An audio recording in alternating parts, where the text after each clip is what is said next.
What's up, everybody? Welcome to the Mr. Straight Facts Show. I'm Mr. Straight Facts. We're going to talk a little bit about what we left off a little bit yesterday, spoke about how a huge market, the stock market, can shift on a dime. Thinking about a huge, ship. How does a ship, once one thing, changes it, how does it turn around really fast? It doesn't. And you know that a market's huge. So you think like millions of people would have to move a certain direction before the market would move. No, it doesn't. The illusion is that everybody in the market is can control the market. In reality, it's a small group of people that control the market. That's why it can move fast. They talk to one another. You know what? Donald Trump said this. All of them speaking to each other, and they turn the market around. They sell, they buy. And then everybody else who has very little stock starts following to try and make a little money. So the whole game of stock market is all about these 1%ers who are rich determine how the rest of us are going to act or react. And so when you think about that, you think about like when Donald Trump came out yesterday, and he realizes as well, he came out to try and comfort these small select few and tell them, the war is over pretty much, I believe. And, we're going to basically be leaving. So in their mind, he's about to make a move. Now we can lower price and buy this, buy that. And they go off of what he's saying because the rest of the world is listening to him. So he came out to calm the waters. You notice he came out right before the stock market closed, yo. He did it before the stock market closed. We were at $120 per barrel. Donald Trump came in and we went down to like 90 something. Right? Once the stock market closed, Donald Trump had a reversal. He had a reversal. As soon as he did that, he came out and spoke again. And this is what Donald Trump said after he had came out before, so he can make the markets a little bit more comfortable in his mind. Because going to 120, he couldn't say nothing to nobody. He couldn't come out and give this speech. So he came out and he controlled the markets with what he said. Now, if it took all of us who have stock to move the market, he wouldn't have that kind of power. He can go out there and say what he wants. It'd still be 120. But because it's so small, the top 1%, they're the ones that are turning these markets left and right whenever they feel. That's why it's so small. It can make huge turns and it can be reactive and responsive like that, as opposed to the millions of people having to collectively look at that and be like, let's move this direction. So he came out right after he made that comment to lower the markets. He lied to everybody to lower the markets. These business people by now should figure it the fuck out. The taco shit, they know. For them to get played like this every time, or is it them playing us? Manipulating the market, they're making a good amount of money in it. Listen to what he says, buy and sell based upon what he's doing.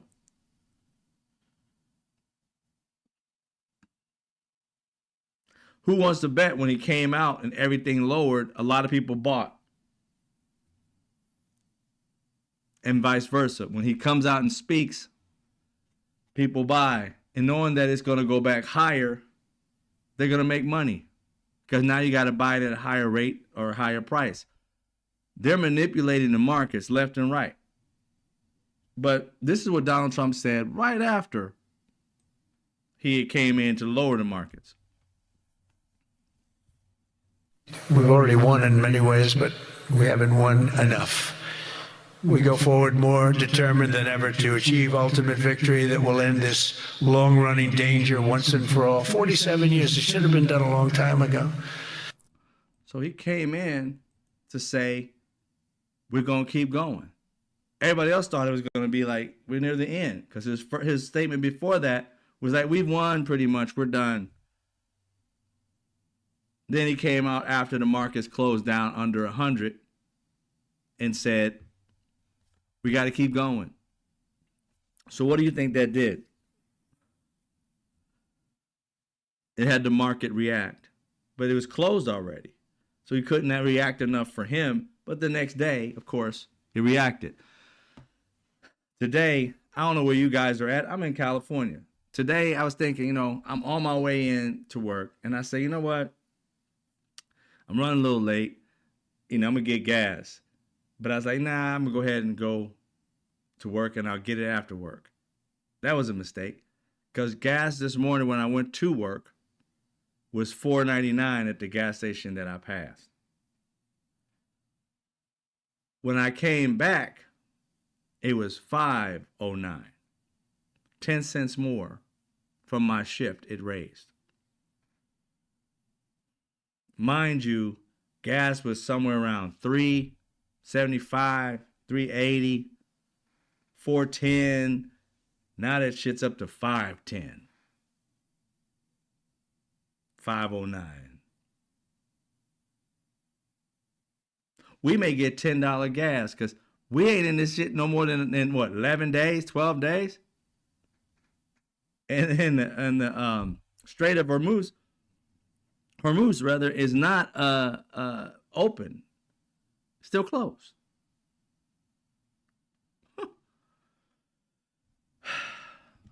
It's crazy. I saw a bunch of people talking today on different either news clips or social media. Whereas, I feel bad for a lot of people, especially if your job is driving.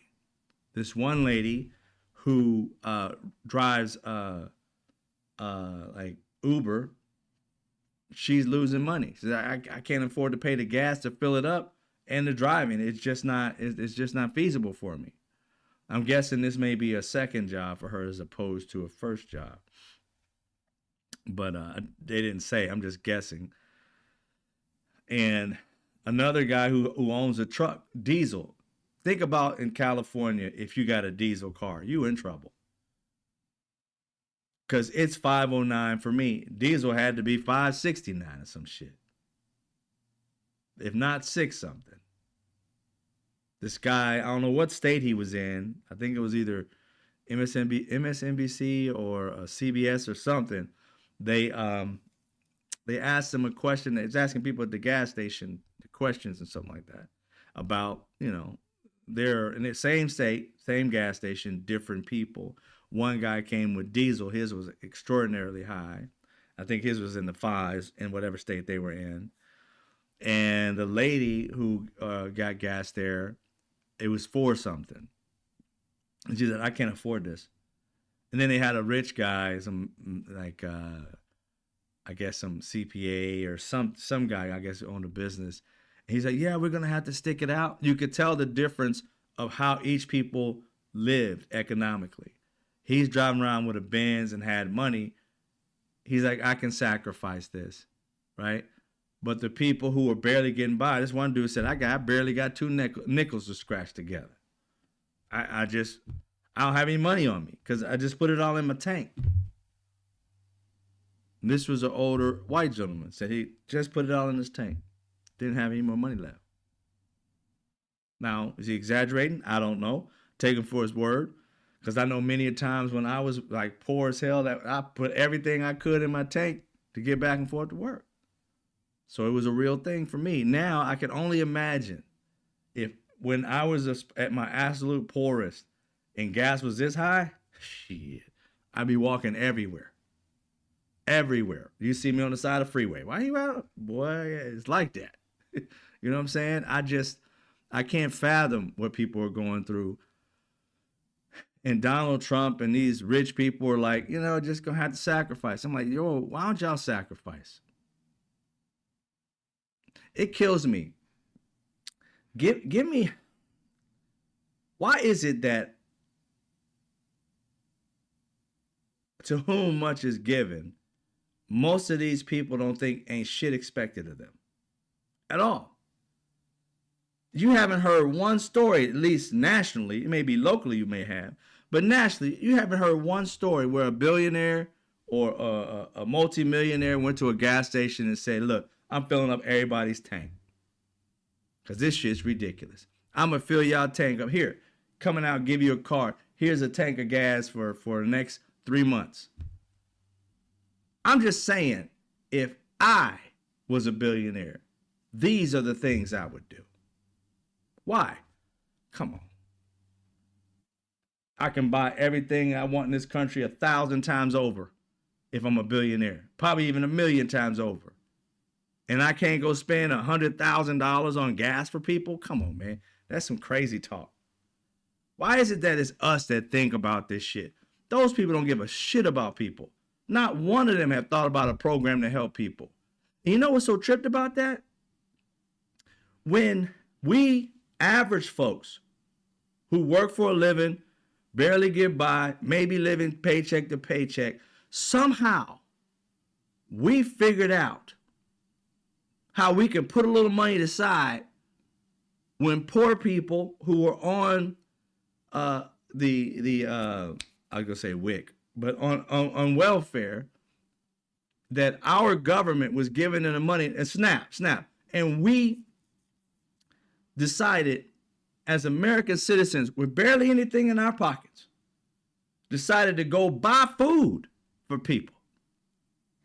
That was the first thing. When you saw on my mutuals were doing it, people that I know was doing it, I did some of it. I'm like, people with no real money was out here taking care of people who didn't have, buying canned goods, buying bread, buying, burgers and shit, handing them out, doing everything they fucking could. And where were the billionaires at? I didn't hear one billionaire say, you know what, I'm buying this store out. Y'all go in there and get what you got to get. Not one. To whom much is given, much is expected. What's so fucked up about that is, it's those who don't have that for some reason are expected to give what they don't have. And more than happy to help when they can. I done seen so many times, I've been a witness to it, I've been a part of it. Give away my last few dollars to someone either homeless or a family on the street. And you got these rich people, when SNAP was going down, not one of those bastards decided to give $1 million to feed people. Not one did you hear.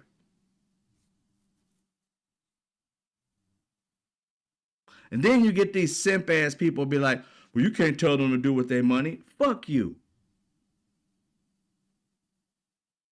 Fuck you. You gonna sit here and tell me that an average person is going out here trying to help the homeless, help the people who don't have, their SNAP was gone, and these rich bastards just sat there and said you gotta starve? And then you're gonna throw shade on their side like, they don't have to do it. No, they don't have to do it. But it tells you what kind of human being that person is. Because nobody should have to tell you. You walking around with a cross on your fucking neck, acting like you're a part of Jesus Christ. Why the hell we got to tell you? You should be doing it, setting the example.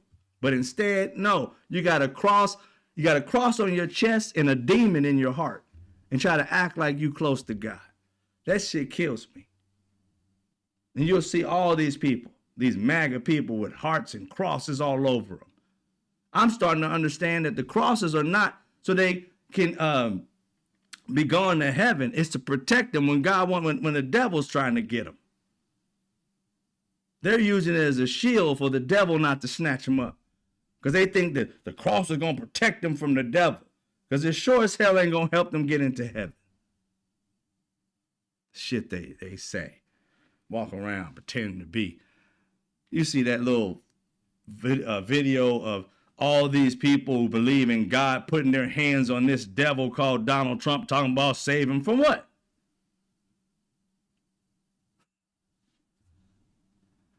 They know God ain't on his side. They're praying that Jesus spares him.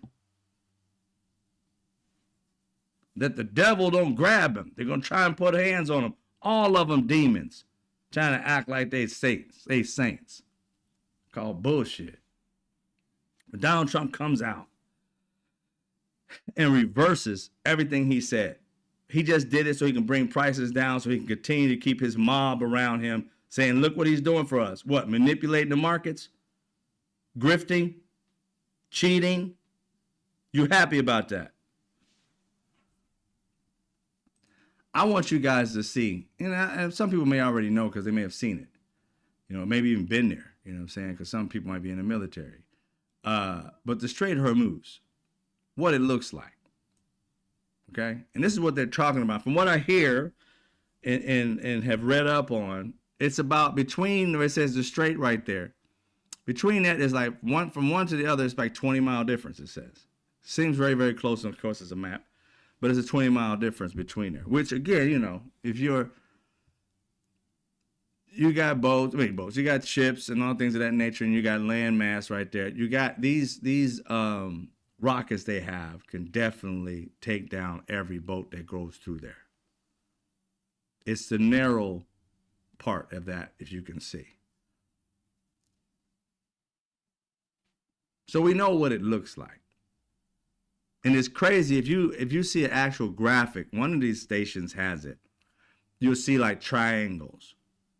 And you see how it kind of like ends right there in Kuwait. And then goes out to the, where it says Arabian Sea.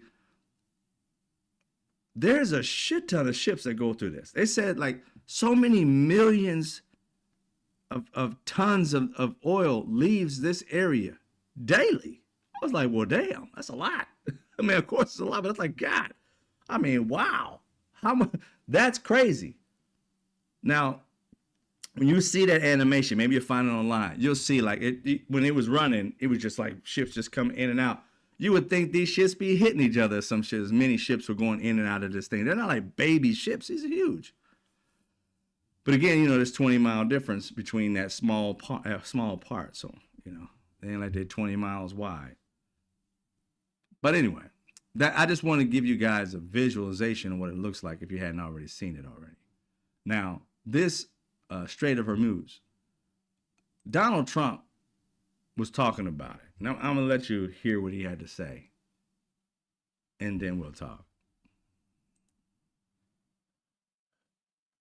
Because you have to keep the straits flowing. With all of that, it affects other countries much more than it does the United States. It doesn't really affect us. We have so much oil. We have tremendous oil and gas, much more than we need. That was Donald Trump yesterday talking about how much, going through the Strait of Hormuz, that basically we're doing them a favor. We don't have anything to do with this oil. We don't have majority of that oil, no. But we do get about 4% of the oil from that area. 4%. Now ask yourself a question. When he talks about we produce oil, we do. But there are multiple versions of oil, right? Because when you talk about Venezuela, we had, Exxon, when Donald Trump brought all those executives together from all the gas, the fossil fuel places and stuff like that. Exxon said, we were already there. And if you want us to, make this like a regular portal, that's a pass. We good. We good. He don't want that shit. Why? Because that oil was so thick and so hard to kind of mine. There's a lot of it, but they were just like, it would cost so much that the barrels would have to be like 150 on average per gallon for us, for a barrel to even attempt it after spending billions of dollars to set up everything again, if not tens of billions of dollars to set everything up again to make it work, because it's not in operational form for most of it. Most places have left it. And the experts were saying the only people who really want to attempt this is if people are going to get subsidies to do it. In other words, the government, us paying them to do it. And then on top of that, sharing whatever we get out of it. And big companies that aren't going to want to do that. So you're going to get more small oil companies wanting to do shit like that. But the same situation that Donald Trump was talking about getting oil over there. The 4% oil that we get from overseas, over there by the Strait of Hormuz, is different oil than we produce. The oil that we produce makes gasoline, right? But then when you need other types of oil, and I forget the exact names of them, it's like 3 different names. It may be more, but 3 different names that I learned. We don't produce all of that. So we do need other countries. Hence, our oil goes up. And then the thing that's also, when you learn about oil, and I listened to the other guy, I forgot his name, but he's Mr. Something on TikTok, Mr. Global. I suggest if you want to learn more about oil, you do go to him, because I always fact check him. He's always right. So, but I did my research on the oil situation, and that they have like OPEC. So what they have is like, if the oil prices go up over there, even though we don't use the 96%, we use 4% of that oil coming through the Strait of Hormuz. You gotta understand something. Whenever their prices go up, ours go up, because it is regulated that everybody pretty much is selling at the same. Right? If it goes up, this goes up. Over there it goes up, ours goes up. Right? So seeing as how we're regulated like that, even if we only got 4%, doesn't matter. All of our shit has to go up. Hence, our oil went up. And I was thinking about something that I didn't find on anything online, because I wasn't really looking for this. I got to research it a little bit more, because as I was doing my research and paying attention to the fact that everybody's oil goes up, even if you don't take any from over there. If you take a little from over there, let's just say you get no oil from the Strait of Hormuz. Oil still went up for you, because they all are regulated to go up at the same time. It's not like somebody over here can sell gas, sell a barrel for $60 while everybody else selling it for $120. It just won't happen.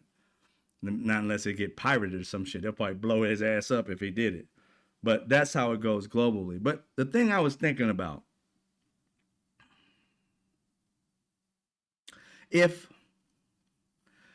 I buy gas, you see the gas stations, right?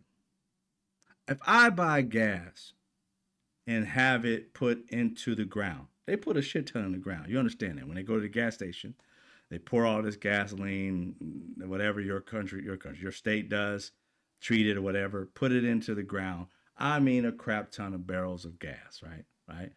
It's not empty by the end of the day, right? More than likely, it's not empty by the end of the day. If that gas last night was $4.99 and you haven't had a delivery of gas this entire day, why in the fuck is it more? I know what the markets are talking about, but how can you raise the price of gas that you already paid for at the cheaper barrels amount per barrel rather? You bought it at 60 something and you're selling it as if you bought it for $120 or $97 per barrel. You ever thought of that shit? They raised the price of gas that they already bought for cheap.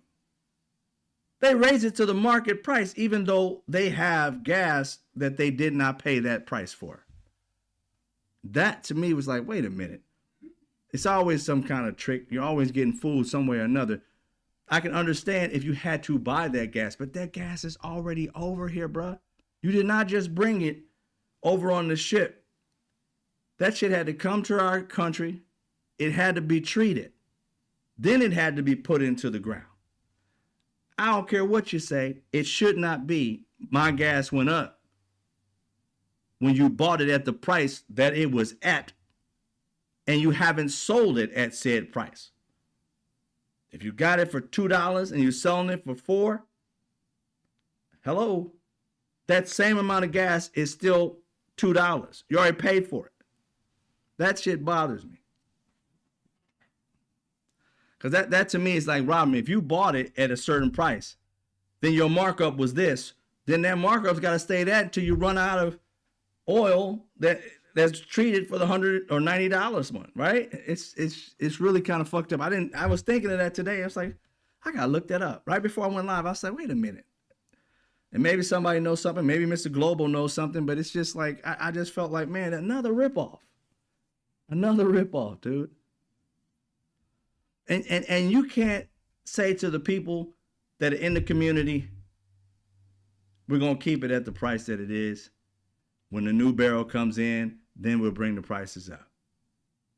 Save the community instead of like trying to make your pockets a little fat, not even a little, a lot fatter, because you buying something for $2 and charging us like you bought it for $6. And you make, I gotta make extra money. No, you don't. There's gotta be a time when you see that the rest of the people are hurting, that you have to sit here and say, we gotta take it for the team and not lose money, but make less profit during a time of war of some sort, a pandemic. I mean, things that are going down. Why would you continue to price gouge people? These are some evil bastards. I'm just saying. In my book, that's what I'm saying. I mean, I understand capitalism, but that's a little bit more. That's way beyond like that. That's ripping people off.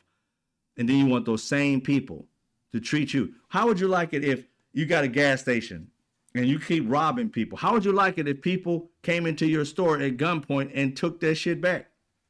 You wouldn't like it. So why would you rob them when they need it? It's the same thing. You just ain't got a gun to their head physically. But you do when you know your price, what you bought it for, and what you were willing to make a profit for was just good. And then oil gets expensive. You haven't bought that oil yet. That oil ain't in your ground. Continue to sell it for what you bought it for in that price until that oil is gone, until you buy a new shipment of oil for gasoline. That's when you change it. When you get a new barrel put in, but barrels or whatever put in, but not beforehand. That's the way I feel about it. I don't know what y'all feel about that. But anyway, I realized that today, and I was like, man, these gas stations be ripping you the fuck off. And not even about the war stuff. I understand you got to make your money, but you don't have that war oil in your ground right now. You got the one that you bought for cheaper in the ground right now. Anyway, so the Strait of Hormuz, Secretary Chris Wright was on, I believe, Face the Nation, and he was talking about it as well. Let's hear him.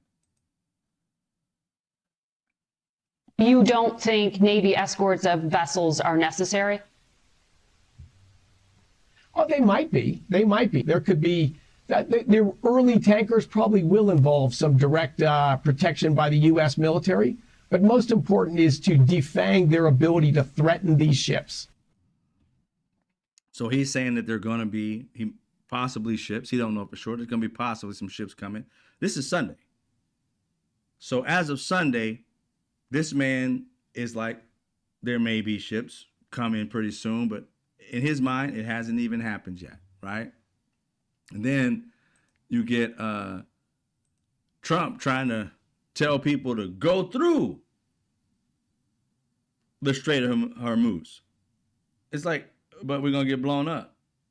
But this is what he told Fox. He called into Fox and talked to the guy. He didn't do it on live. He talked to the reporter, and the reporter wrote down everything he said, and the reporter said it on the news. And this is what he said.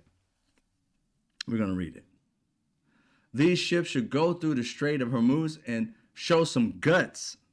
He wants our family members to go out there and get blown the fuck up so that he can get this oil that he's the one who fucked up, the reason why we can't get it. There's nothing to be afraid of. Really? Bone Spurs? Why don't you go out there? You know what?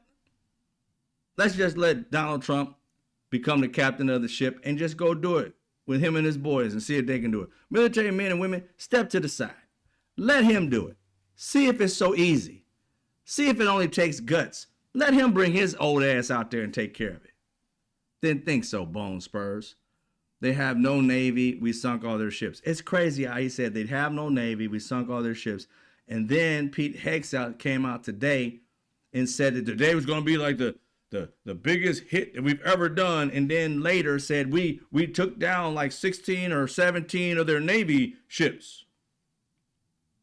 And I'm like, how you take down 16, 17 Navy ships when Donald Trump just said we sunk all their battleships? Was he playing a game? Because I promise you, the man said it. But if you sunk all their ships, how'd they have 16 or 17 today? And you made it seem as though you didn't get them all, but you got 16 or 17. Yet dipshit, orange dipshit just said, we got them all. Y'all can come through. This was, I think this was Sunday or Monday. Yeah. They lie, dude. And we got our military men and women out here, lives on the line, with dudes who can't tell the truth. I mean, how are you going to send people into their deaths knowing they're going to die? Because you know you don't have a grasp on the truth. That's like telling a military person, yeah, you can make it through. Just go ahead. After Iran told you, we're going to blow everybody up that comes through. Ain't no ifs, ands, or buts about it. So if you come through and you Arabic, I don't care if my mom riding through. I done told her to stay out. She riding through, bang, she's gone. That's all I got to say. And this fool will still send them. You punks, go on, do it. No, don't. Do not. This idiot has no clue of what he's talking about. None. Then, after this, Secretary Wright, same dude who just spoke on Face the Nation, put out a tweet. And on his tweet, mind you, Sunday, he was saying the ships ain't went through or nothing like that. You know, it's possible that we can do this. This man said the U.S. Navy successfully escorted an oil tanker through the Strait of Hormuz to ensure oil remains flowing to global markets. Really? That's crazy. He put that up. It had been there. You see right there. It had been up for 34 minutes at least when they caught this. Right? Been up for a while. He believed that shit and posted that shit, but where was he getting this information from? I mean, these people have secretary in front of their names, meaning that they are official. Like, before you posted this tweet, you had to have gotten a message from somebody that said this shit actually happened, right? You had to have gotten some kind of physical document or a call of some sort, an official call, because this is official. You got secretary. This ain't your regular ass Chris Wright chilling at the crib tweet. This right here is secretary. You got the wrong account, because this account is supposed to be official, meaning you got federal information that you seen cross your desk, and you told the world the federal information. The confirmation in front of your face that's been either texted, typed, whatever. And it turns out it was a lie.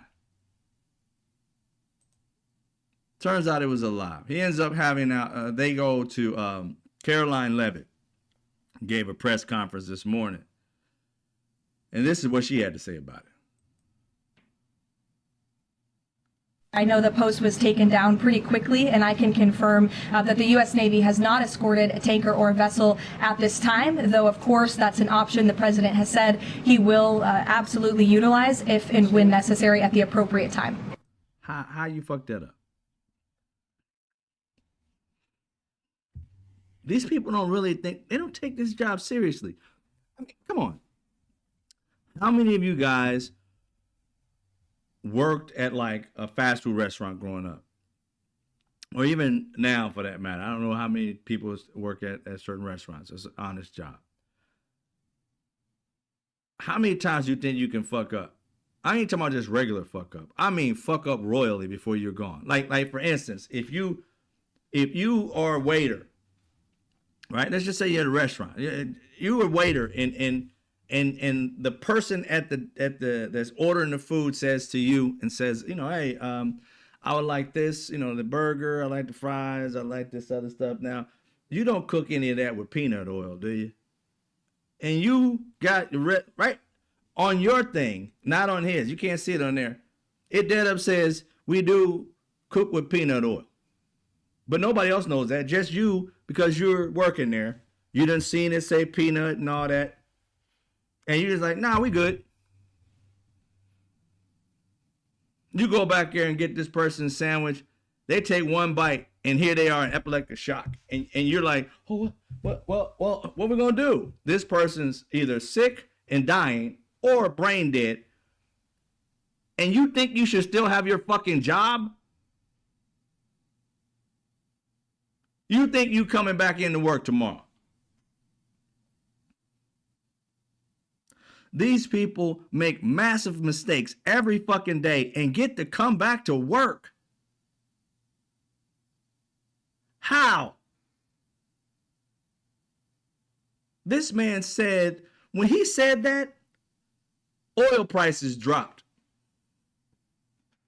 You have to know when you say shit like this, that it was going to affect the entire fucking world, not just your little fucking followers, because you got secretary in front of your name. It affected the entire world. Prices of oil started to plummet because they thought it was successful, and people were thinking about going to travel through the Strait of Hormuz and get their asses blown the fuck up because this dude lied. And they said immediately, bitch, we saw 34 minutes on there. Ain't no immediate in 34 minutes. That's a long ass time to have a tweet up knowing it's a lie. You had no confirmation that had happened because it hadn't happened. Where'd you get your information? I didn't see not one person try to ask this dude, where you get your information from?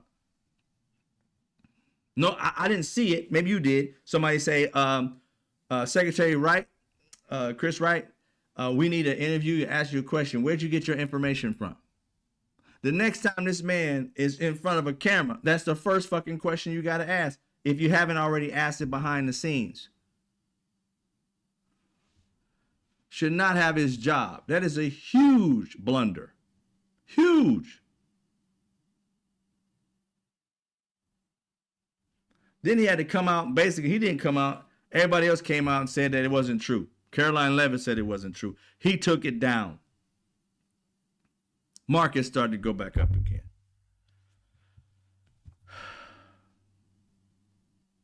I don't get it. How do these people have jobs, yo?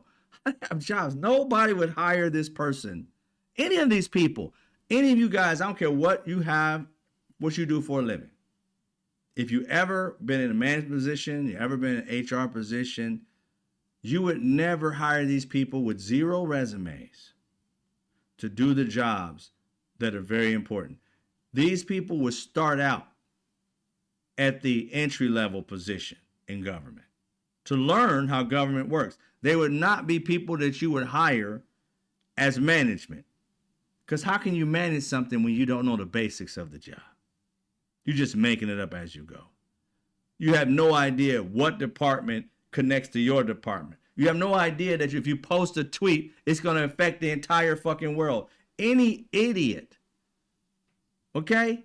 This lets you know they're beyond idiots. Any idiot knows if I say something like this, it's going to change the scope of the world because everybody's waiting on people to get through this Strait of Hormuz. And you said it was successfully done, which meant you was trying to send military men and women and also these air boats and from all over the place. I'm guessing every country's going through there. You're trying to send them to their deaths. What if there's somebody say, oh, well, they can do it. And they just waited on a military vessel, which they probably didn't see out there because from what Donald Trump said later, you don't even have the ships out there yet. So where this dude, this Nimrod, get this information?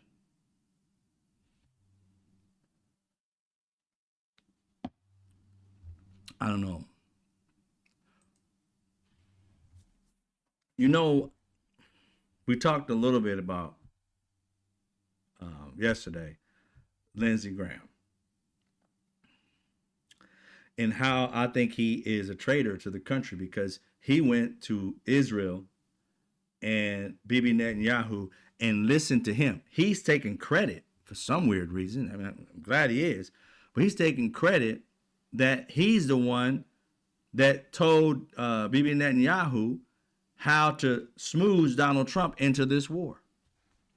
Now, I don't know when the most punk ass person on the planet of the earth, this is the dude that's been on television crying to give down, and I ain't fucking lying to you. Tears. Could you give some money to Donald Trump? Because he might lose if you don't give him no money. Call whatever. You can send it to me. He was crying on Fox. Tears. This simp ass, weak ass dude is out here trying to act all hard. I'm like, dude, you would lose to a small person. And I ain't talking about barely lose. They would whoop your ass. And you out here acting like, oh, Muslim people got guns and shoot. I'm like, you go. If you think you're so hard, you man the gun. You get on the ship. Take your bitch ass there. But stop trying to take our kids to death to fight some stupid ass wars that you guys want to start up, and you don't even tell people why. This was let you know these people don't care about your children whatsoever. They're going to send them to straight death. I'm telling you right now, they don't have a plan. Why would you send your baby, your husband, your brother, your wife, whatever it is, somewhere? Why would you? I'd kidnap my family before I make them go. I'm telling you, because these people don't have a plan. It is certain death if you go there. And here's the crazy part.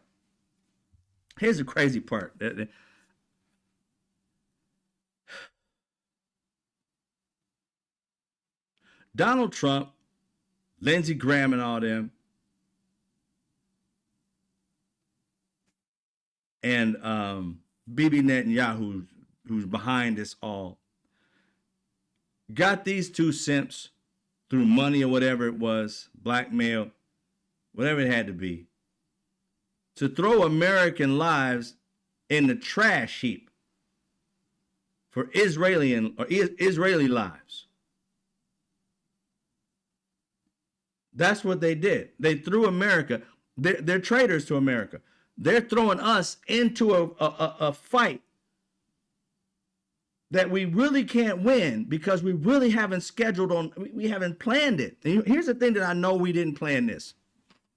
This was all Bibi Netanyahu. You know why I know we didn't plan this? We ain't got no way into the island, into their island.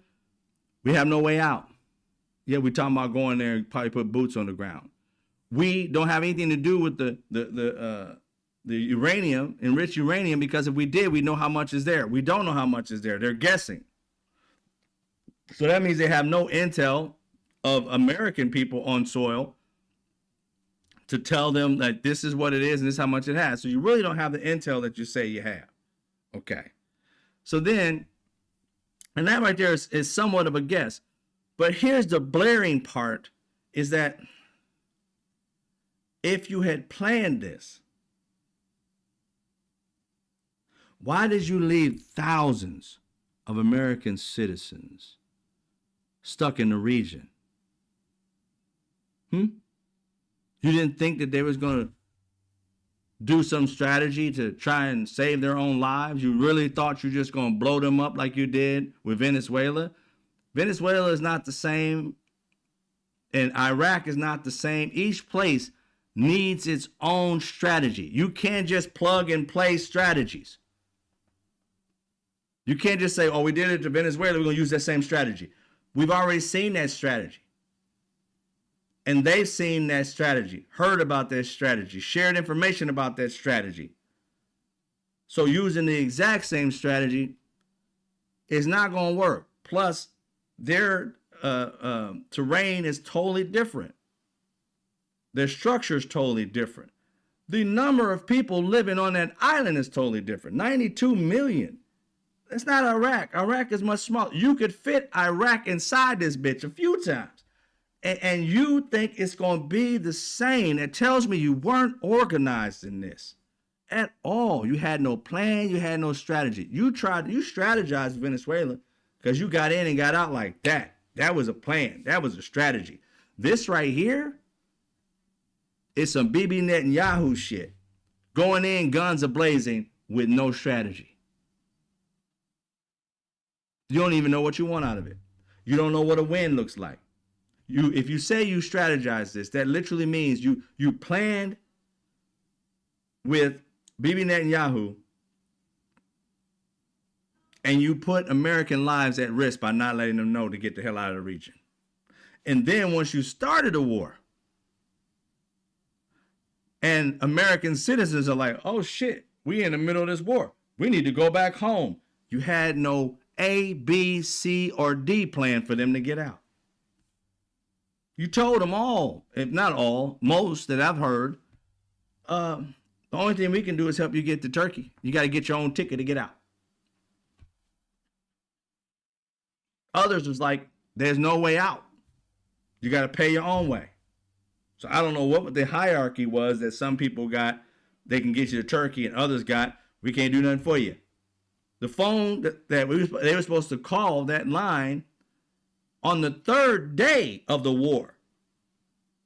Later on in the day, did it actually have information? And even that wasn't fully helpful. The first 2 days had nothing. Even the beginning of the third day had nothing. They were just stranded. So you can't tell me you strategized this, and if you did, you just told me you put American lives at risk, made them casualties for some shit you could have easily had told them, get out. But you didn't. But then you got Donald Trump saying, once things had happened, well, it happened so quick. Oh, so now it happened so quick. So there's no way you could have had a strategy if it happened so quick. So you got to make up your mind. Did it happen quick, or did you say you strategized for it? I believe it happened so quick. Bibi Netanyahu said we're going in, and he wanted you to trust his plan, and you ran with his plan. That's why you don't know the plan, because it's Bibi Netanyahu's plan. And your ass is stuck in the wind asking Bibi, how are we going to get out of this? Oh, I thought you guys knew that. Say what? It was your... I can't tell him. You can't tell America now that you just followed my plan. That makes you look like a simp. You can't look strong if you say it's my plan. So now he's stuck with it. Because there's no way that they strategize this. You know why? Here's the funny part of it all, ladies and gentlemen. It's funny. It's not really funny, but it's messed up. But it'll be blaringly true or visible to you when I say it. Donald Trump did not plan this war with Iran, because America had already thought about, going to war with them many different times, and they realized it's futile. We don't know the lay of the land. These people have dug miles into the ground. It ain't nothing that we can really do with weapons that we have, and not knowing where everything is at. It's way bigger. We don't have the troops to go in just into Iraq. One of the guys said they need almost 1 million troops, 500,000 to 1 million troops. And General Rumsfeld, or what? Not Rumsfeld. What's his name? Rumsfeld. I forgot what he was at the time. Him and the generals said, that's not that. We don't need that. And Lord knows they did need that and more. And that's way smaller than Iran. So America already thought, can't do it. Bibi Netanyahu tried to get President Obama to do the same thing. Obama said, no, hold it. It don't compute. Let's just make a deal with him. And that's why Bibi Netanyahu couldn't stand Obama, because he used his brain instead of being stupid. So Obama outwitted Bibi Netanyahu. Well, Bibi Netanyahu was happy to find Trump because he knew he found a stump of a dipshit. The dipshit tree, just filled with dumbassery. He's like, I can get this dude to do anything. And he got him to go to a war. And here's a flex. They think that it's a flex. 47 years, somebody should have done it. In 47 years, people realized that it wasn't a good thing to do. It's better to make a deal with them than to go to war with them. Not the fact that we have all the weaponry that we can go out there and do what we need to do, but we're going to lose a lot of lives, and for what? They don't have any resources that we want. It's really not that big of a deal. These people want to get saved and have a different, whatever. Let them uprise. on their own and fight off like every other country has done without our help. But see, Bibi Netanyahu has his own strategy, his own plan, his facetious own plan of what he wants to do. He wants to rule that area because the only country over there or that gives Israel any kind of like fight, right, is Iran. He wants to be the strongest leader, strongest country in the Middle East. So Iran is somebody he needs to get out of the way to become that. One of those he's got to get out of the way. And he wants Donald Trump to help him so he can rule the Middle East. And Obama looked at him like, man, we ain't trying to rule shit over there. Fuck all that. We just doing what we're going to do. We're going to make a deal. And we made a deal, a great deal. But see, Donald Trump, everything this black man created, he wants to take away. And with his hate, he didn't realize Obama was doing that not because he was black, because he loved America. And he didn't want our kids to lose their lives over something so stupid as this. So he made a deal, and they stuck to our deal. And the only person that fucked that up was Donald Trump, listening to Bibi Netanyahu, tearing that shit up, and let it fester. Another person who listened to Bibi Netanyahu more than I wanted him to was Biden. But he also tried to give Biden to get into this war, and Biden said no. He was too wise to do it. So when they tell you 47 years, somebody should have done it beforehand. No, 47 years, smarter brains realize it ain't worth it. It's just not worth it. They tried to get George Bush to do it, but he was already in the war. They got him to get into the war with Afghanistan and Iraq. That was Bibi Netanyahu. But he wanted to continue that. And we was already in this war. And he was like, no, I can't do it. This man has been trying since like 1996 to go to war with Iran. And the dipshit Donald Trump obliged him. And the reason why I know Donald Trump did not plan this is because you know who does have a plan? A very good one at that. Iran.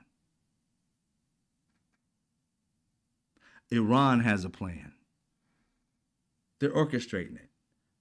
Mm-hmm. Here's a part that people haven't noticed, and the news don't even talk about it.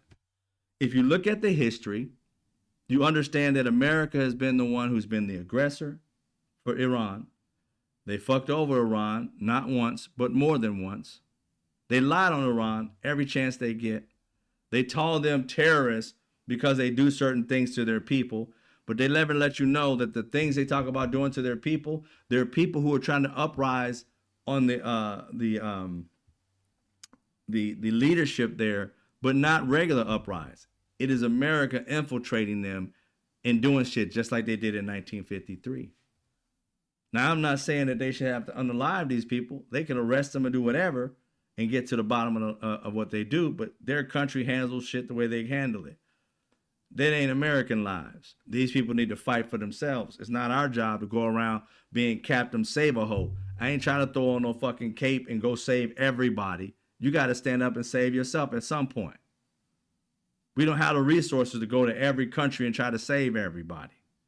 And crazy part is, a lot of people, they're so in these lives that they're so caught up in them, whether it be religion, whether it be just, their own style of stuff they love, like whatever. Who are we to tell them that if they like to live in caves to build a home? Well, they like caves if this person likes it. Or they like huts. I'm going to tell them that they shouldn't. No. You do what you want to do. You figured it out. You got your whole world over there. Cool. We just come and visit and chill. That's it. We ain't got to come over there and try and rule your shit up. No, just visit, live like the Romans do, so to speak, whatever country, and then take your ass back home. Like, I don't like that type of stuff, but it's cool to go check it out. But no, we're always trying to colonize people, always trying to change people. And if they don't change, we're trying to steal their oil, whatever precious resources they have. And we have no problem killing entire families and girls in schools to do it. And then call the people that we killed and tortured and was terrorizing, we call them the terrorists. When we're the terrorists. It's mind-boggling if people who don't know their country and how their country rolls to sit here and call Iran the terrorists. When did they terrorize us? I just want to know, when did they strike us? And better yet, when did they strike us first? I can't find time they striked us first. If you go back in history, they loved us. It was us that fucked them over. Like I said, not once, but multiple times. We lied to them. We stole from them. We killed their family members. The list goes on and on and on. But somehow they're the terrorists. Well, they kill their own people. Then tell us which one you're talking about. Tell us when they killed their own people. And then ask yourself, did we ever take part in those killings? Oh, you want to know that the Shah, who did a lot of shit to the people there, who put him in place? That would be America and Britain. And they did it outside of the fact of that country picked their own like democratic leader who was nationalizing the oil and trying to make it a better place for all of them, so that they all then, I don't know what their living processes were then, but they were all getting a piece of this oil money. And they took it away from BP and all them and their contracts, and they did it and nationalized it for the country. Yay, Iran. You love your people. Good, do your thing. America, greed. Britain, greed, came over and did their colonizing bullshit, got rid of their leader, threw him in jail. The guy that they loved and they wanted, that had a democracy and that was literally helping the people. Now, you want to tell them again who they should have the lead? After you don't kill this man, the leader now, they killed his father, his wife, and his entire family. And they want this dude to come to the table? Man, better watch what's under that table if he come to it. It ain't going to be like niceties. It's going to be kaboom, who stepped in the room. That's what it's going to be. Because anybody is in this room or within listening of my voice, if somebody hurts your baby, if somebody killed your wife or husband or loved one, are you going to have some niceties when you first see them again? Are you going to sit there and be like, yo, let's make a decision here? Are you going to do that? Are you going to like, yeah, I'm going to have your heart in about 5 seconds? I mean, what? Yeah. Going to eat it with liver and fava beans in about 4 seconds now. That's what you're going to do. You ain't going to be all like, let's come and make a deal about this oil. Nah, bruh. You kill Pops. You kill my wife. You kill my family. Nah, bruh. Nah. I'm going to de-skin your ass. Yep. Yep. Scalp the skin. Going to fry it like pork rinds. Yep. That's what's going to happen. And then America's going to be like, oh, he said kill the Americans. What the fuck is he supposed to say? Have sex with them? Oh, let me go love on the Americans. Why? You killed my entire fucking family. Tell me one of you maggots out here, somebody breaks into your house, kill your wife and kids. Are you going to have a fucking lunch or dinner with them? Or are you going to load them up with bullets before they get the fuck up out your house? Of course they're going to have a fucking lead sandwich. I don't understand y'all. How the fuck you think that these people are not supposed to have fucking feelings? Man, you need to stay up out their fucking life. Live ours. We got too much going on in this fucking country that we got to deal with for y'all to go fuck up somebody else's world that ain't asked for us. And even if they did, we are not the world's fucking police. We can't police in this fucking country without killing people for no fucking reason. Like you guys know how to fucking police. They get on my nerves. You got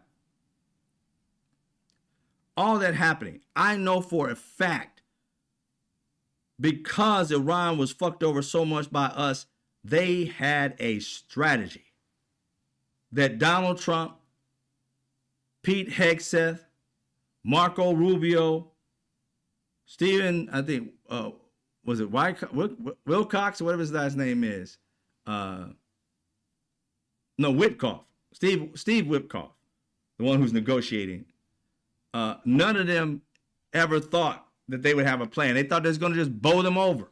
Just, we big, we knock them over. Didn't happen, Captain. Didn't happen like that. Why? Because you had no strategy. You had strong might. They had brains. They realized, how we going to fuck America over when we the little boy? We the little one. We little mans in them. We ain't big man. We little mans in them. How little mans in them going to win against? And let me put it to you this way, MAGA, because you act like you're Christians. They said to themselves, how is David going to beat Goliath? Maybe you'll understand that a little better. See, Goliath got full of himself and think he couldn't get beat. So David had a little, what they back in the day, they talk about had a slingshot. And he ended up killing Goliath, the big guy.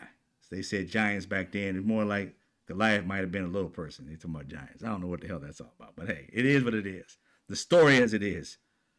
He was a giant. And little old David massacred his ass. Now you guys, America's the giant. And Iran is David. And they had a strategy. How do we fuck up a country that's so greedy? That's all they ever fucking want is greed. We fuck with their economy. They might be able to blow us up and kill more people. But what's new? These motherfuckers are coming over here all the time killing us. What's fucking new? We used to this shit. It's time to get their comeuppance. Keep blowing us up. You think that shit's great? We're going to blow up your military here, blow up your military here. And anybody passes this Strait of Hormuz getting blown to smithereens. Now what, bitch? You ain't got no money coming over there. You ain't got no oil coming over there. You always oil, Trump. Oil. Now you ain't got no oil, bitch. What? Your economy's about to crash. And guess what? We don't give a fuck. We can be broke. We've been broke before. You guys talk about, their economy ain't doing great. Oh, fuck, who cares that the economy ain't doing great? They ain't got shit to lose, do they? These dumb shits don't think, man. If you broke, you ain't got shit to lose, do you? No. All you got left is pride. And when somebody, all they got left is pride, you in trouble. They ain't got shit to lose. You don't kill their family off. Ain't got shit to lose. Their leader ain't got shit to lose. But America got everything to lose. That's why you see them scrambling. I don't know what to do. What is this happening? They don't have like 85, 11 fucking excuses as to why they went to war. And none of them fucking coordinate. Why is that? Because you weren't organized. These people can organize Renee Good and Alex Pretty's death. They organized that shit. They literally made them out to be terrorists. They literally made them out to be thugs and carrying guns and all this shit like that. They blamed it on the Democrats. They had their talking points. Even though Kristi Noem had a different talking point, all their points were, it's the Democrats. These people are thugs. They tried to kill everybody. And it organized to the point where they got their 30, 40% of America believing the hype. With Iran, there's no strategy. Now that death happened. Renee Good happened. And within minutes, they had a story to tell. It was a lie, but they had a story to tell that all of them parroted. They don't have 10, 11 days into this, they still don't have a story. It's all over the place. That tells me you wasn't organized. You didn't have the strategy in which to tell people. By day 10, you shouldn't be still trying to explain it. You should be telling people the next stage, the next phase. You don't have a next phase because you haven't coordinated with Bibi Netanyahu to figure out what his stages are. You can't tell him you're going to go to this stage when Bibi Netanyahu has a different plan. And you can't go out and tell them, even though Marco Rubio did it, was my understanding that they were going to bomb America, and we decided to join in with them because if they're going to bomb Iran. Israel was, and they said that we had we got people in the region, so they're going to come out to us because we're their biggest ally. So we either jump in, or not. We got to go in there. So we went in. We joined in with them. Marco Rubio literally said it was Bibi Netanyahu who was the reason why we were in this damn war. He said it. It didn't come out of my mouth. He said it. I saw some super coon out there. I forgot his name. I forgot his name. Brother, super coon. He was in there like, that's not what he said. That is what he said, you little rat-looking bastard. That's what he said. You need to get the BB shots out your beard. But that's exactly what he said. He literally said, and if I got it right, we can play it. He literally said that it was Bibi Netanyahu and we were going to go into this war with him. And you also know why they didn't plan this. Because they didn't get nobody else to go in on them. We got the entire NATO. We don't gave more money than everybody, like Donald Trump said. We got the entire NATO. We could have got other countries to go in with us. Got this shit done pretty fast. Nobody knew about it. Nobody knew about it. So if you organizing something in another region of the other country and you didn't get any of your allies who just gave you planes and a bunch of money and all, you didn't let them know that there was going to be some bombs coming in their neighborhood. You didn't warn the dude who gave you the $400 million plane. You just gonna go bombing in the hood after I don't gave you money? Just because Bibi Netanyahu said it? Who gave you more money? Me or Bibi? We gave you more money. So we know where your loyalty lies. With Bibi. So these UAE, the Emirates and all that, they ain't happy. Donald Trump said they're all siding with me. Not yet they haven't. Not that I've seen.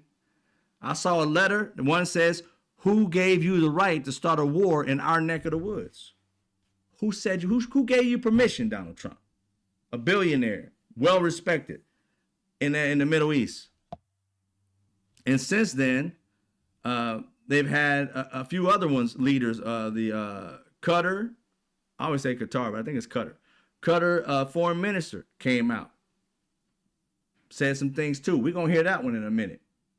But you didn't prepare for this, because now that you got into this war that you say you're winning, now you're begging other people to help you. Why do you get into a war and start begging people in NATO and other countries that are your allies to fight once you started? If you're already winning, you don't need them. I mean, they really think we stupid. Why are you asking people for help after you started a war that you say you're already winning? Got all their ships knocked down. We're going to rain death on them. We're going to get them. Okay, all right. So, are they dead yet? Oh, they're not. All the ships gone. Oh, but you got 16 more that you shot down. So that means they got more. I mean, what's going on? I thought you had it all together. In and out. 3, 4, 5, 6 weeks. Here you are, a week or so in it, and you have no plan. You only got 4 or 5 more weeks to figure this shit the fuck out. And you already within week 1 begging other Middle Eastern people to join your side? I thought they was already on your side. This is such a clusterfuck. Like I said, in this situation of this show is, you got them calling this Operation Epic Fury. I call it Operation Epic DipShits. Because there is no way in hell that these fools think that we think that they're organized when they can't tell you what they're doing. They don't have a strategy on how to get into whatever they're doing or to get out of what they're doing. And they can't even explain why the fuck we're over there. If you don't know what you're trying to do, who are you trying to kill? For what? You got the leader. Then you said you killed about 40 leaders, and therefore nobody's that left. You killed them all. So you fucked up is what you're saying. Like that's a flex. The person that we wanted in to be the next in line, we killed him too. So what now? We want somebody to lead and that we agree upon. You killed them all. as you said. So who's you pick? Who's your pick, man? Who's the pick? Doesn't have a pick. That's what the news media should be asking. We want to make sure that we pick who you want to pick, Donald Trump. Let the world be known who you want to pick. He ain't got nobody. He don't know nobody. He killed them all.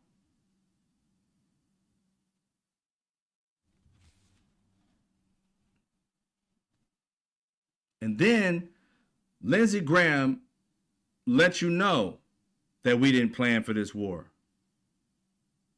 And we're talking about, he was on the weekend on a Fox show, I think it was this past weekend, talking about Cuba's next. How the fuck you talking about Cuba next and you ain't got this one in the bag?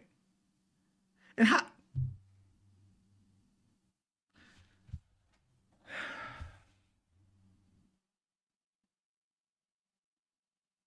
Think about this for a second, ladies and gentlemen. They didn't warn Iraq. Not Iraq. They didn't warn Iran. They didn't warn them. They just blew them up. Friday, they was cool with them. Oh, take it easy. Nice to see you. Nice to see you. Tell hello to the kids tomorrow. Okay, you too. All right. We're going to talk about another deal on Monday. I think we're going to have a better deal. We're going to do it. And then go out to the press and say, we had a pretty good meeting today. Everything kind of worked out. I think Monday's going to be a good day. Monday's going to be a good day. So Marco Rubio, the way he acted, he didn't know it was going to be no fire, no bombing the next day.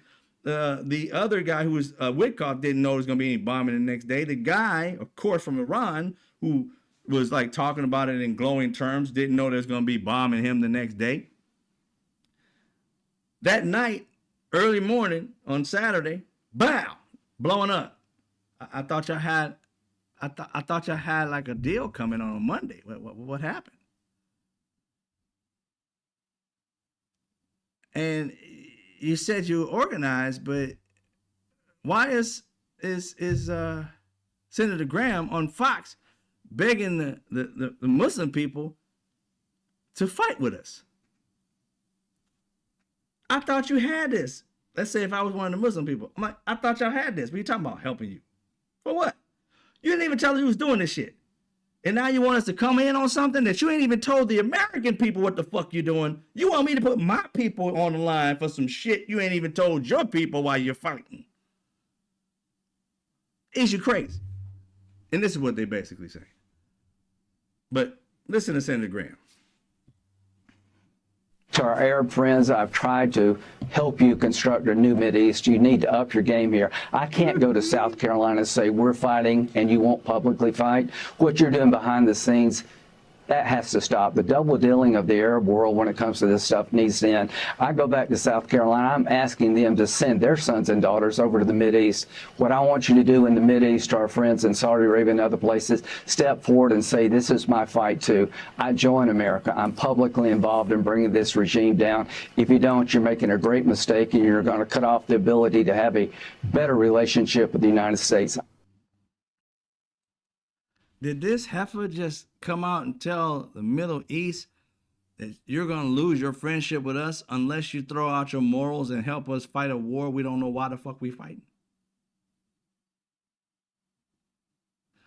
I mean, that wasn't even a pitch to join us for what? What y'all doing?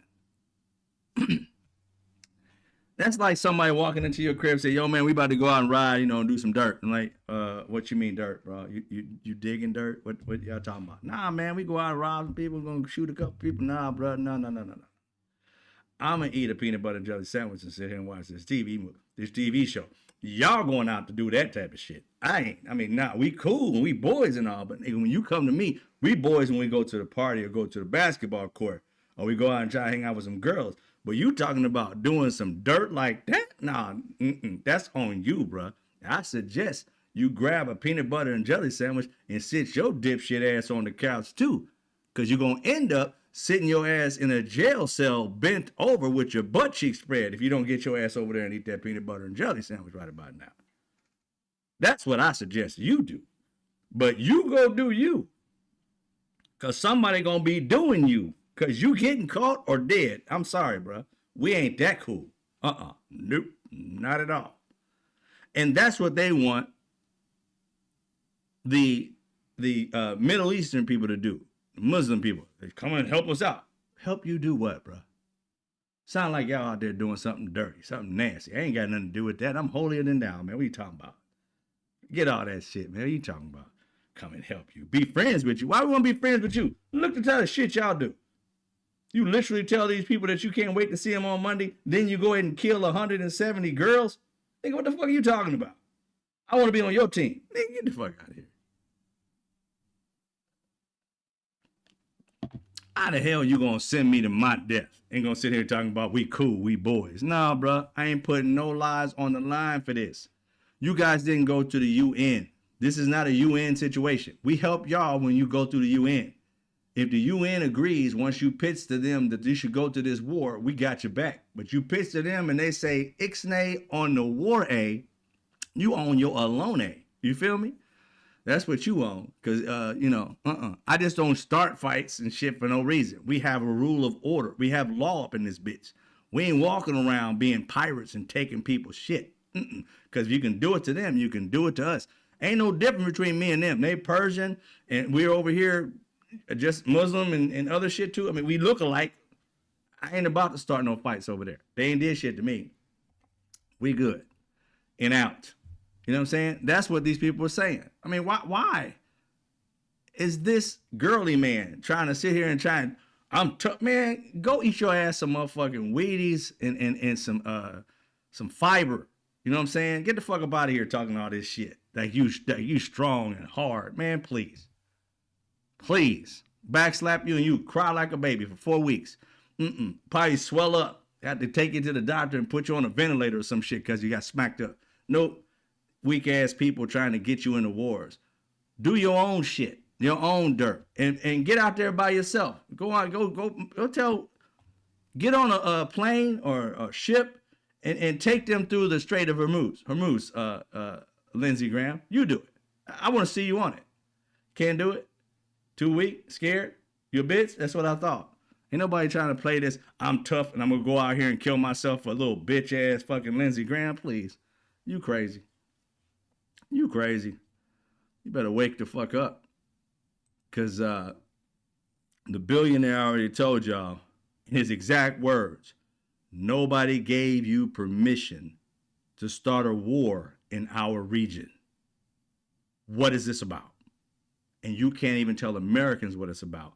But you want people who have to live over there to fight with you as you end the fight and leave and have us still fighting it. No, Jack.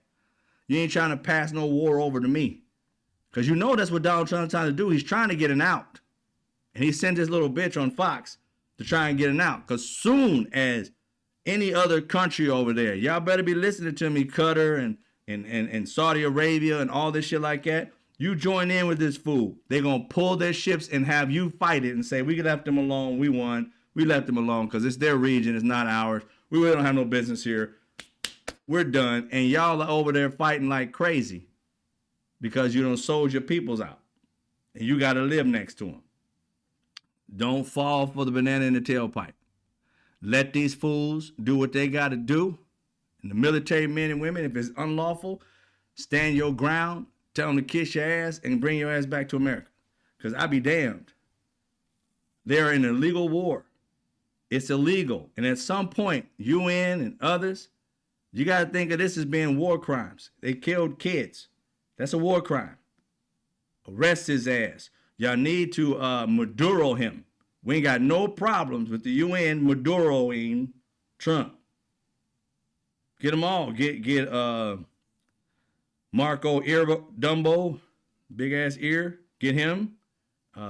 Get Stephen Miller. I just want you to get him. I don't know if he's doing anything with the war, but just get his little waterhead ass. Get him out of there. Get Pete Hegseth, or what they say, Keg's Breath. Get him up out of there. All of them. Yeah, go get them. Go get them. Call them war criminals. Snatch their ass up and throw them in jail. We fine. We gonna be good. We gonna be good. Oh, by the way, just because he's a part of the administration, get J.D. Vance too. Leave his wife alone. She kind of cool, but the J.D. Vance, get him. Melania, take her too. Yup, take her. We 2 for 1. Matter of fact, you could take the entire Trump family with you. Somehow they guilty. I know they're not in the presidency. They don't work for his administration. But if you happen to find them visiting in the White House, snatch their ass too. Take them. We good. We good. We ain't gonna fight. Not at all. We ain't gonna fight. Matter of fact, we'll send you a cake every year for thanks. A cake, flowers, want something else? McDonald's, something you don't have over in your country? We'll send you fried chicken. We send you some soul food. We'll send you some soul food. Whatever you like, catfish, whatever. I don't care. Ribs, we'll do it. Just snatch them up once they've been made illegal. Snatch them up for war crimes. We cool. Do us a solid. Do us that solid. Now, there was a information today that came out.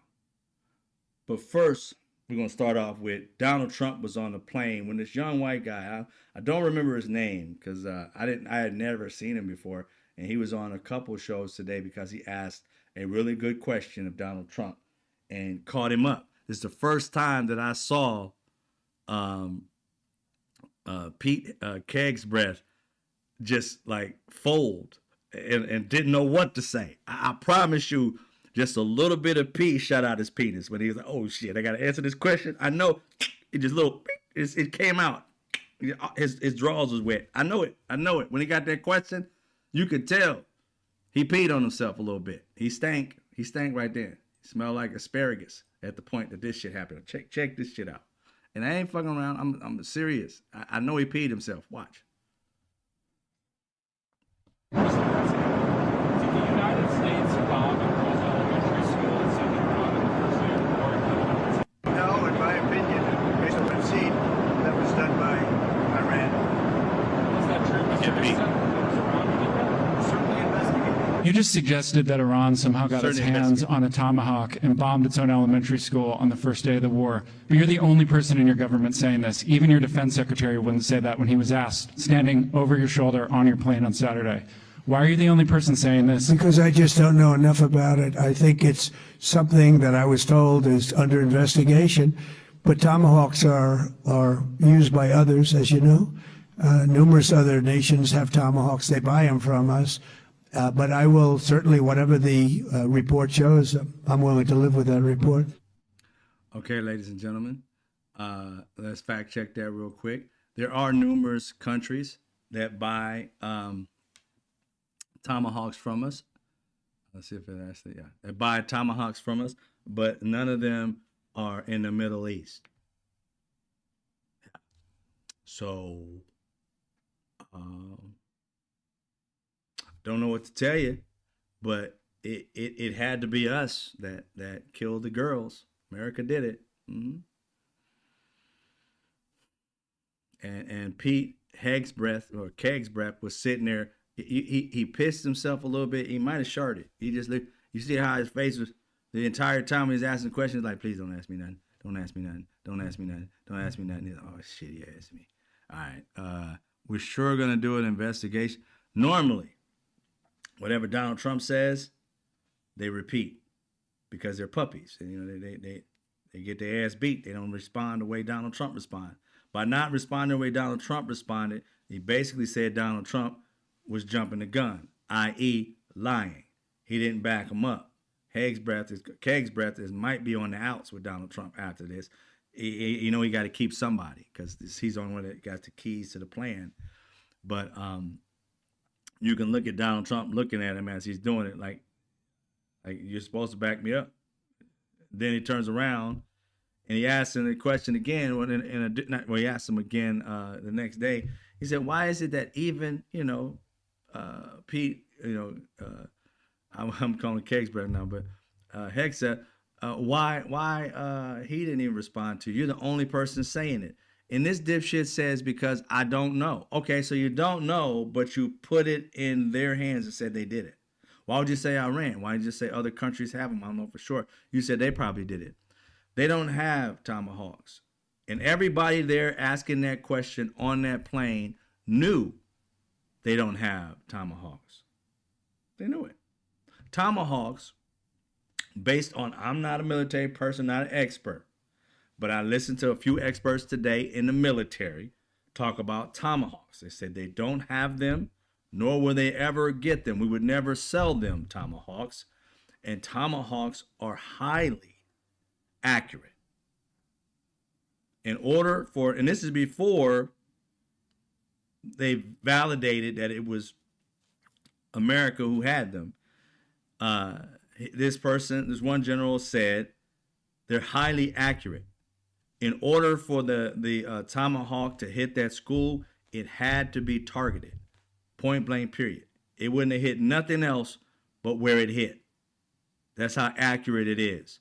So that lets us know America, on purpose, Pete Hegseth and others, maybe even Donald Trump, decided to kill those kids 100%.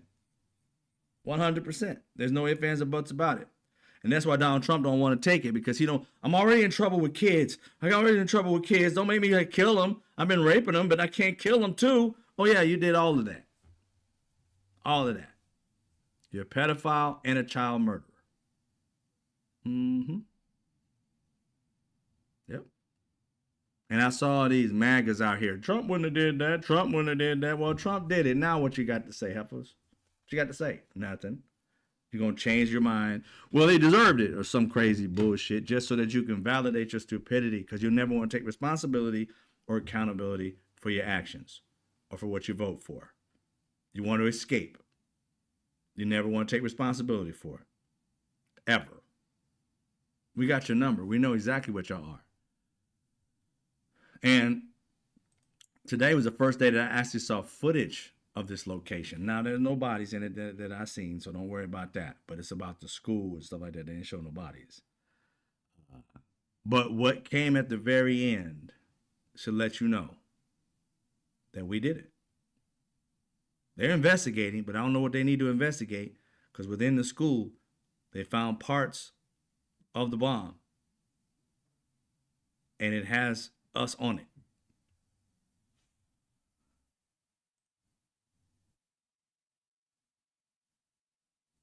No audio, but that's the school blown up. You see all the desks and so forth. Look at that, little kids was drawing and shit, having a good time. And Pete Hegseth, Donald Trump, that right there shows you that it was us. Shrapnel, or not shrapnel, but pieces of the bomb were still there. And it says made in the USA, Dayton, Ohio.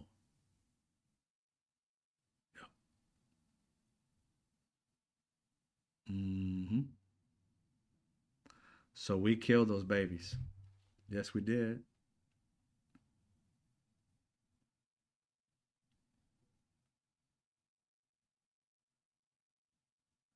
I didn't see the kid one. I didn't see that yet. I didn't want to watch it. I just prayed for them, man. I can't sit there and watch. I think Donald Trump and all of them need to watch that shit, because they know what they fucking did. But yeah, we did it. And they're out here blaming Iran. It tells you right there, man. I'm not going to say Iran just tells the truth on everything. I'm not responsible for Iran. I'm an American. I am responsible for our people telling the fucking truth. You know what I mean? How do you justify a war if it's made out of lies? How do you justify a baby going to school, and by those drawings, these kids are like 7 years old to like 12 or some shit like that in this school, maybe a little bit younger, up to like 12. They got coloring books and they drawing, they having a good time, and kaboom, America decides to kill their babies. Because a Tomahawk, again, like I said, highly accurate. They meant to kill these babies. Now look out for what they're going to do, though. Once they do admit that they killed these babies, I guarantee you, as God is my witness, one of the first things, reporters are going to say it too, one of the first things they're going to reiterate, underneath that school was a place that they placed bombs. Underneath that school, that's where they had the uranium. That's why we knew it, because it was under the school. And we're going to say, if you thought it was underground, why'd you send a Tomahawk? That's surface level. If you thought it was underground and you know they make shit deep, you would have dropped the same bomb you did over that location where the uranium was at, enriched uranium. You dropped it straight down. Boom. You explained it to us on national TV how that bomb blows up stuff and it goes down deep. They don't put nothing on surface level. Everything's deep. So you knew that that school was supposed to be someplace that you was going to tear up. You can't tell me you didn't know it was a school. You can tell me that you thought something else might have been there, but you can't tell me it wasn't a school. You didn't know that. That means you did no intel. You just set it up just to hit anything. Either way, America fucked up. And that makes us the terrorists, y'all. That makes America the terrorist, not them. You can't blame them of 47 years ago talking about, it was 47 years ago, a terrorist. No. And they weren't terrorists back then. We were. I've been trying to find out when they were considered terrorists. And the only time that I can think of is when they took the hostages. And if you knew why they took the hostages, America terrorized them first, stole their guy that they were supposed to, put in jail. Finally, this dude got taken down and they snatched him and brought him to America. And they were harboring a fugitive and they wanted their fugitive back. And the only way they can do it was take American soldiers, not soldiers, but American citizens. And that's where the hostage crisis came from. So again, you can't blame a crowd that never would have done this had you not stolen the dude. This was their way of getting them back. And you call them the terrorists after you terrorized them for 26 years with this leader, the Shah. Man, America be tripping, yo. And don't give me this shit. They kept us safe. They don't have missiles that can reach our homes. So shut the fuck up. Whoever's trying to support America in this. They have never had a missile that can make it to America. So don't give me this shit. Learn the history and you'll realize America was the shit hole people in this situation. Have been, always have, always will be. We are the terrorists, 100%. They are the reactionary people, and they get called the terrorists on the response. It's almost the same when you see basketball, and the ref always calls the second foul.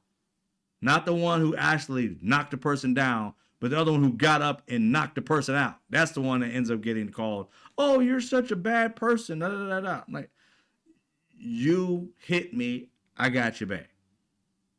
America hits first and then blames the people for responding. You're a terrorist for responding. Nah, you're a terrorist for starting. We over here minding our fucking business. And you just have one day a scratch in your back. I want some oil. So what do you mean? I need some more money. What do you mean? We got $1 gazillion. What the fuck? But we can get so much more. They ain't doing nothing with it. They living in rocks and shit in caves. Come on, man. We gonna come heist them up real quick. Just take that shit real quick. They gonna be no dig. Come on, what they gonna do?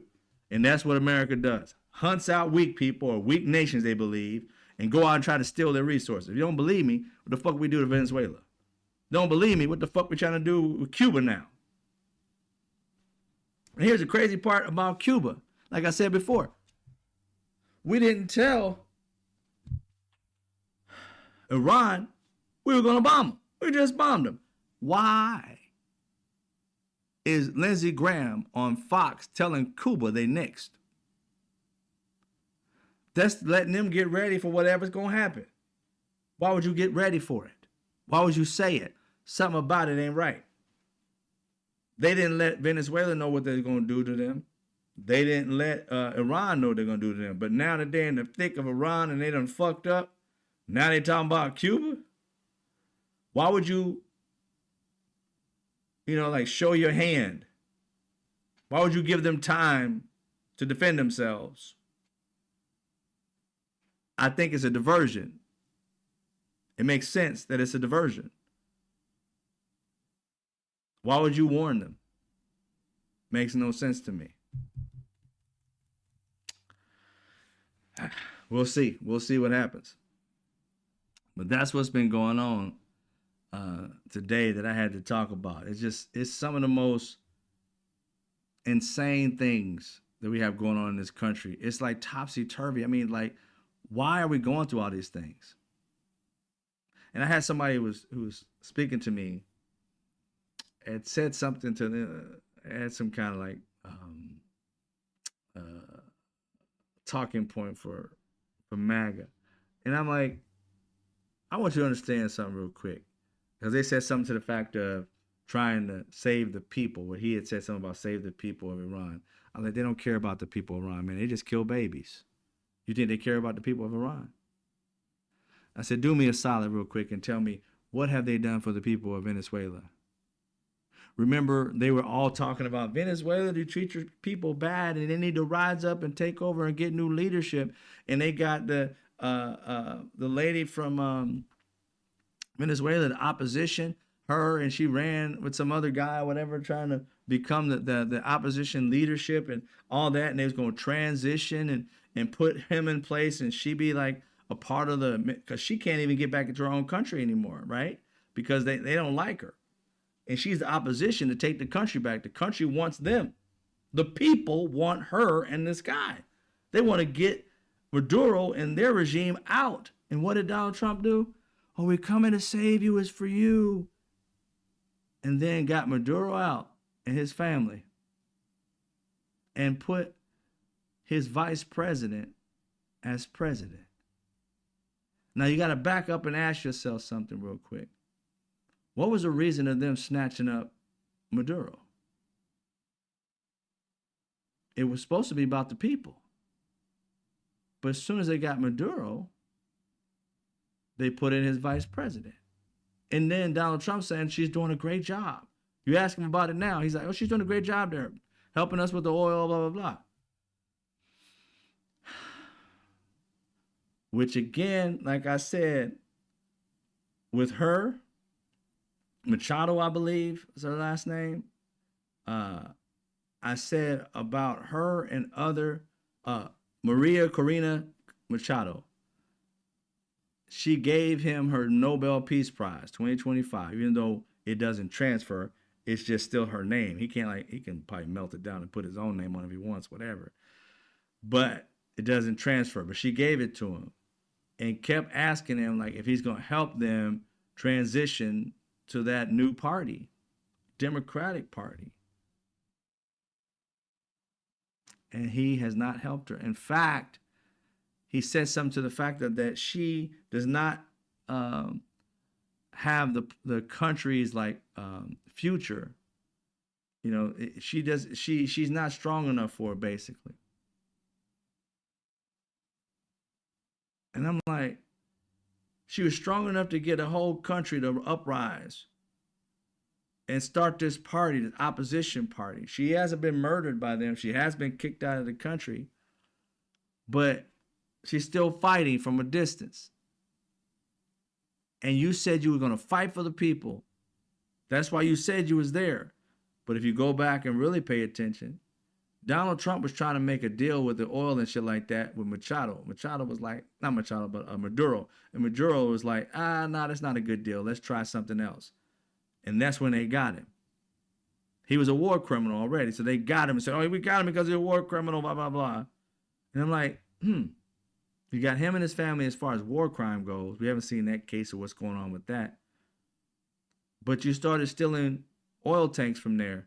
They were supposed to be going to China and to Russia and other places. You just started stealing them, grabbing them up. And you left the leader, the previous leader. You left her there in control. She was the vice president. She's now the president. And you like her. So they go in by saying, uprise, people, uprise. You need a better life. And then once they do, they push them to the side and make a deal with the new leader to rule over this particular country the way they see fit. Even if it is authoritarianism, they don't care about the people. Black people in this country told Venezuelans who live here and those afar on every social media that they have that America will never come and help you democratize because it doesn't benefit them. They'll come, especially Republicans, when they're in these wars and shit, they'll come just to take your resources. Anything they do for you, they want your resources in return.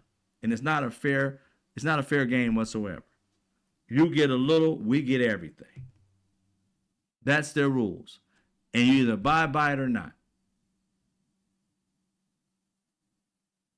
That new vice president became president. She agreed to Donald Trump's terms. Well, that was it. We're gone. Fuck the people. We got what we wanted. All right, we're gone. You haven't heard shit else about it except for her bringing him the Nobel Peace Prize, and then she disappeared into the darkness again. She can't get back into her country still. And if she did, they'll kill her. And Donald Trump ain't doing nothing to help her. America ain't doing nothing to help her. It was all a lie. And then Iran. I told you, Iranians, if you can see this shit over there, I think your internet is out. If you're if you're from Iran and you live in America and your people still over there and you voted for this dipshit, we told you that this was not going to happen. They have never done anything good for anybody but for white people. These racist white people only do good by white people in their clique. There are millions of white people they don't give a fuck about.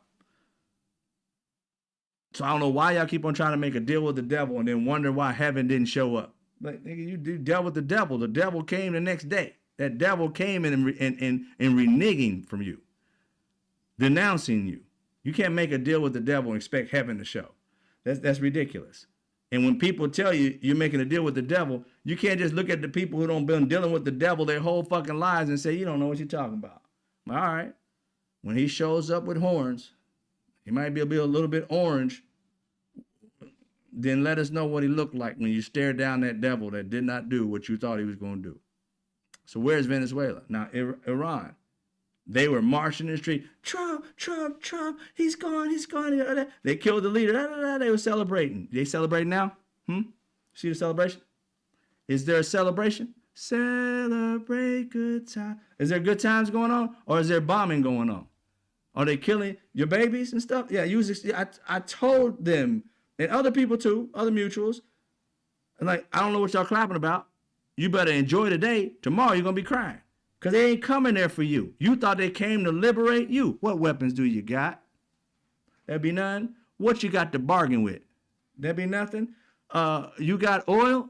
You don't? Then your ass is broke and about to be in the same damn situation. Better yet, because you celebrate and there was cameras around. This new leader is probably going to skin you alive. And Donald Trump ain't going to do jack shit about it other than say, we need to kill him so we can still get to this oil. And put somebody in place that's going to lead the way we want them to lead. That's exactly what Donald Trump wants. They do the same things. This is what I understand. Other countries, hear me and hear me well. America ain't trying to make no deal with you to be your friend. These racist ass white people don't want shit but to steal shit from you. They ain't your friends. They used to eat black people. I ain't talking about just regular eating. I'm talking about fucking breakfast, lunch, and dinner. They used to eat our shalom. Hello? These people used to eat black people's penises, and you want to try to make deals with that? That ain't normal. That ain't normal. So you trying to make a deal with the devil is stupid. You better come up with some other demonic shit and fuck them over, because they going to fuck you over. It ain't nothing but a matter of time. Keep it real. No matter who it is. Keep it real. And if you don't believe me, go do your research. Go see if they didn't eat black people. Go see if they didn't do certain things to black people. Go see if they didn't do certain things to their own people before they moved over here. That's why they left Europe. They was killing each other, eating each other, doing crazy shit, raping each other, pillaging each other, pirating people's shit. These were some dirty, low-down humans that came over here.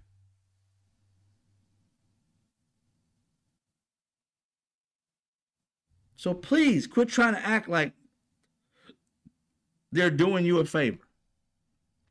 When you make a deal with the devil, expect them to show his or her horns. And if they do, you better have bigger ones. Because if you don't, you fucked.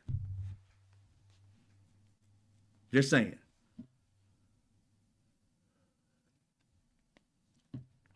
I'm just saying. Stop the celebrating. Because when America comes to your soil and say they're going to help you, look at history. Who the fuck did they help when they did that? Said the same things to the natives and indigenous, took their land. Same thing to Venezuelans, didn't fucking help them, took their oil. Same thing to Native Americans, did here, Native Americans and indigenous. The shit they're gonna do in Iran, same shit. They already did it to you in Iran in 1953. So I'm trying to figure out when they came and helped without fucking somebody over. Tell me when that happened in history. Because maybe you guys could learn. Or you can keep repeating it because you stay stupid or something. Because, yeah, I watch, I learn, I don't repeat. Maybe you can learn from that. Just saying. All right, ladies and gentlemen, I'm about to get up out of here. You guys always love being here, connecting, learning, finding out a lot of stuff, because I find this stuff out, a lot of times, maybe a few days, or even if it's like 2 days, I research it and try to get the best information that I can find, watch a bunch of resources and fact check them and do whatever I can. I suggest you do the same. Find the facts, live by the facts. Lies that get you nowhere. It'll put you in places that you don't want to be, because it's hard to get out of a situation that you can't find your way out of because there's no foundation. Truth is the foundation. If you don't have truth, then you really can't figure your way out of anything. If you don't admit that you got a problem and that's the truth, you can't get past that problem. You're going to forever have that problem. You're just going to keep hiding it.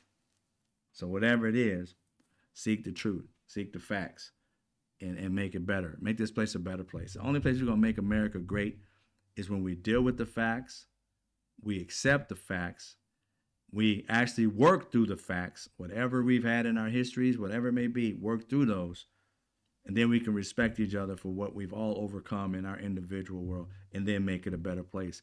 Not negating anybody's problems, but appreciating them in certain situations, apologizing for them, even though you may not have done it.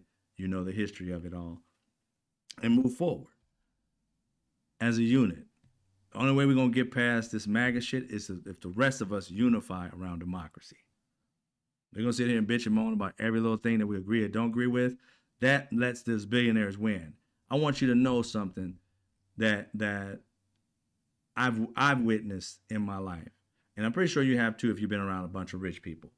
They don't care about Republican or Democrat, independent. Rich people don't care because they pay them all. Whichever group will get them what they need, they'll pay them. They have no loyalty to Republicans. They have no loyalty to Democrats, no loyalty to independents. They have a loyalty to the almighty dollar. They don't even have loyalty to God because they have no problem killing you, raping you, maiming you, beating you, eating you, throwing you in a river, killing your babies. They don't give a fuck about any of that shit. As long as they win, that's it. And I ain't saying every billionaire's like that. I'm just saying when you have enough money or way too much money at some time, life normally, they need to spice it up. What do you think Jeffrey Epstein was? Spicing it up because he had all the money in the world, and nobody was going to like contest him, even richer people than him. I'm just saying. All right, ladies and gentlemen, you guys have a great night. Y'all be safe. I'll see y'all tomorrow. Much love to you. Until tomorrow, I'll see you when I see you.